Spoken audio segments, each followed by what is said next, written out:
శ్రీ శివాయ గురవే నమః. శ్రీ గురుభ్యో నమః. సదాశివసమారంభాం శంకరాచార్య మధ్యమాం అస్మదాచార్య పర్యంతాం వందే గురు పరంపరాం. అపార కరుణాస్వరూపులైనటువంటి పరమాచార్య స్వామి వారి చరణ కమలాలకు మనస్ఫూర్తిగా ప్రణమిల్లుతూ ఇవాల్టి వీడియోని మనం ప్రారంభించుకుందాం. వీడియో నచ్చినట్టయితే దయచేసి వీడియోని లైక్ చేసి ఇలాంటి మరెన్నో మహాస్వామి వారి లీలల కోసం మన ఛానల్ని సబ్స్క్రైబ్ చేయండి. పరమాచార్య స్వామివారు సిద్ధి పొందడానికి కొన్ని నెలల ముందు ప్రఖ్యాత ప్రవచనకారుడు పరమ స్కందభక్తుడు అయిన తిరుమురుగ కృపానంద వారియర్ గారు అక్టోబర్ 19వ తారీఖున లండన్లో ప్రవచనాలు ఇవ్వడానికి బయలుదేరే ముందు మహాస్వామివారి దర్శనం కోసం కాంచీ మఠానికి విచ్చేశారు. ఆ రోజు మఠంలో భక్తుల సంఖ్య ఎక్కువగా ఉంది. వారియర్ గారు మఠానికి రాగానే సిబ్బంది ఆయనను సాదరంగా ఆహ్వానించి స్వామివారికి దగ్గరగా కూర్చోబెట్టారు. శివభక్తాగ్రేశ్వరులు, శివపూజా ధురంధరులు అయిన వారియర్ గారు ఎల్లప్పుడూ తమ మెడలో ఒక శివలింగాన్ని లాకెట్టుగా ధరించేవారు. సాధారణంగా సాష్టాంగ నమస్కారం చేస్తే మెడలోని గొలుసు నేలకు తాకుతుంది. వారియర్ గారు మహాస్వామివారికి సాష్టాంగం చేస్తే ఆ శివలింగం నేలకు తగులుతుందన్న విషయం స్వామివారికి బాగా తెలుసు. కాబట్టి వారియర్ తమకు సాష్టాంగం చేయకుండా అన్ని ముందు జాగ్రత్తలు తీసుకున్నారు. వారియర్ నన్ను కలవడానికి వచ్చినప్పుడు నాకు సాష్టాంగం చేయకుండా చూసుకోవాల్సిన బాధ్యత మీదే అని మృదువుగా మరియు ఖచ్చితంగా అక్కడున్న స్వామివారి శిష్యులందరితో స్వామివారు ఆదేశించారు. స్వామివారి ఆదేశాలను ఖచ్చితంగా పాటిస్తూ వారియర్ గారు ఎప్పుడు వచ్చినా స్వామివారి యోగక్షేమాలు విచారించి చేతులు జోడించి తమ భక్తిని చాటుకునేవారు.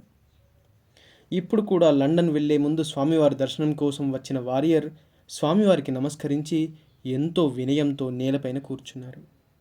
స్వామివారి సేవకులలో ఒకరు వారియర్ గారి లండన్ ప్రయాణం గురించి మహాస్వామివారికి బిగ్గరగా తెలిపారు. పరమాచార్య స్వామివారు మొత్తం హాలనంతా కలియ చూసి చివరకు తమ చూపులు వారియర్ గారిపై పడగానే చేతి సైగలతో ఆ స్కందభక్తుని యోగక్షేమాలను విచారించారు. ఆ వారియర్ గారు వెంటనే లేచి నిలబడి, నా దైవం స్కందుని దయవల్ల నేను బాగున్నాను స్వామి అని సమాధానమిచ్చారు. స్వామివారు కూర్చున్న చోటు నుండే దేనికోసమో వెతుకుతూ వారి కళ్ళు అక్కడున్న తెల్లని పట్టు శాల్వాపై పడగా అక్కడే ఉన్న తమ సేవకుడిని తమకిమ్మని సైగ చేశారు. స్వామివారు ఆ సేవకుడిచ్చినటువంటి ఆ శాలువాను తీసుకొని బంతిలా చుట్టి వారియర్ గారి పక్కన కూర్చున్న అంతేవాసి వైపుకు విసిరారు.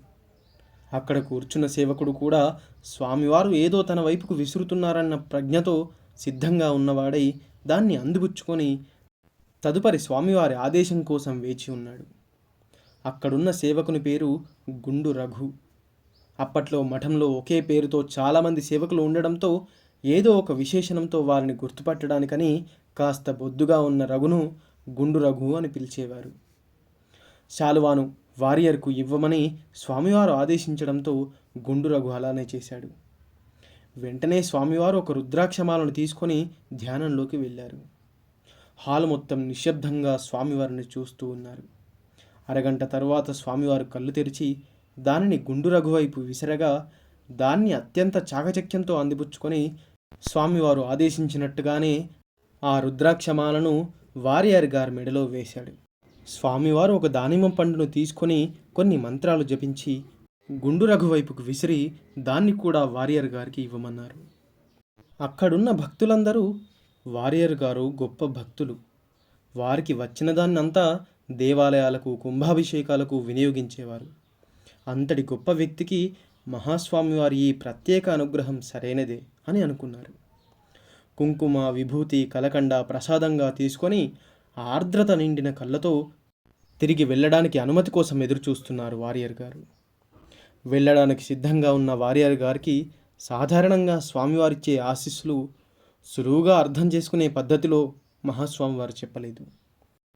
స్వామివారు కుడి చేతి పైకెత్తి హృదయానికి దగ్గరగా తీసుకుని వచ్చి ఆ తరువాత అరచేతిని కిందికి తిప్పి వేగంగా పైకి గిర్రునా తిప్పుతూ తలపై 45 డిగ్రీల కోణంలోకి తీసుకుని వచ్చారు. స్వామివారు అలా ఎందుకు చేశారో ఎవరికీ అర్థం కాలేదు. వారియర్ గారు కొన్ని రోజుల తర్వాత లండన్కు బయలుదేరారు. అక్కడుండగానే అనారోగ్యం పాలవడంతో వైద్య చికిత్స తీసుకున్నారు, కానీ పూర్తిగా కోలుకోలేదు. 1993 నవంబర్ 6న లండన్ నుండి ముంబైకి బయలుదేరి మరుసటి రోజు అనగా నవంబర్ 7వ తేదీన ముంబై నుండి చెన్నైకి బయలుదేరారు. కానీ చెన్నై చేరకముందే వారియర్ గారు విమానంలోనే శరీరం త్యజించారు. స్కందుడు తన భక్తుణ్ణి ఆకాశంలోనే తనలో కలుపుకున్నాడని విషయం తెలిసిన వారందరూ అనుకున్నారు. ఆయన మరణించిన తరువాతనే లండన్ వెళ్ళడానికి ముందు మహాస్వామి వారిచ్చిన సూచన అర్థమైంది. గాలిలో ఉండగానే స్కందుడు నిన్ను తనలో కలిపేసుకుంటాడని వారియర్కు మహాస్వామి వారు సూచించారు. ఆశ్చర్యకరంగా మహాత్ములైన కృపానంద వారియర్ గారికి కూడా తమ మరణం నేలపై జరగదని ముందుగానే తెలుసు. ముంబైలో ఒక కారులో వెళుతూ ఆ కారు డ్రైవరు పేరు కందస్వామి అని తెలుసుకొని నవ్వుతూ, నా దైవం స్కందుడే ఇవాళ నిన్ను నాకు డ్రైవర్గా పంపాడు, నీకు తెలుసా?